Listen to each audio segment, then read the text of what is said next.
Dans le bureau de Jositania, une jeune femme vient chercher de l'aide. Ancienne enfant placée, elle se trouve aujourd'hui confrontée à de nombreuses difficultés.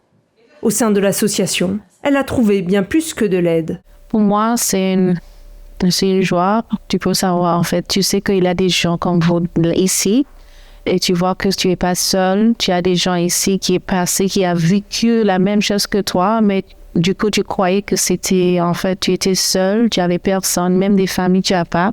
Et là, maintenant, tu sens que tu es avec ta famille, quoi. L'objectif de l'association, être un soutien moral, matériel et psychologique pour les enfants placés, mais aussi pour les jeunes adultes, anciens enfants placés. Cet après-midi, dans la salle d'attente, 2 sœurs jumelles bénévoles sont présentes, accompagnées de leur maman de cœur, comme elles l'appellent. Alors, je les ai vues pour la première fois dans une poussette jumelle. Elles avaient 3 mois. J'étais en formation et je les ai désirées. Et lorsqu'elles avaient 1 an, elles ont eu 1 an le 19 décembre. Je les ai eues en cadeau le 24 décembre. Ça a été mon cadeau de Noël. Aujourd'hui, les 2 sœurs ont terminé leurs études, mais elles peuvent toujours compter sur Astrid qui a été un soutien constant dans leur vie.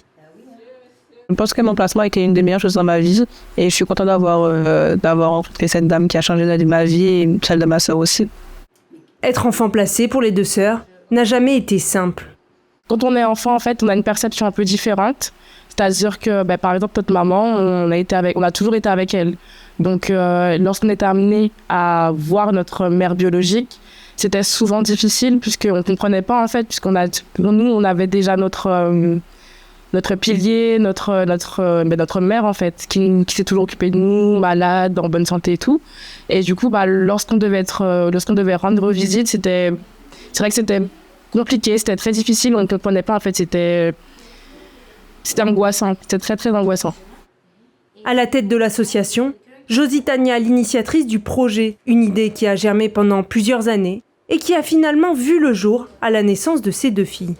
Qu'est-ce que c'est l'association? C'est vraiment ce lieu où ces enfants-là peuvent faire appel et être entendus et surtout accompagnés, qu'ils ne se sentent pas seuls en fait. Et c'est vraiment ça. Mais parce qu'en fait, sans faire de transfert, on les comprend. Parce que je pense que pour eux aussi, le fait de savoir qu'ils ne sont pas seuls, le fait de savoir qu'il y a aussi des gens comme eux, on peut parler le même vocabulaire en fait. Donc l'échange, les codes sont identiques, sont pareils. Et que d'une histoire à une autre, on se rend compte qu'elles se ressemblent énormément. Les bénévoles de l'association viennent tous de l'aide sociale à l'enfance. Ils montrent à travers leur parcours que même les histoires les plus difficiles peuvent mener vers un avenir prometteur.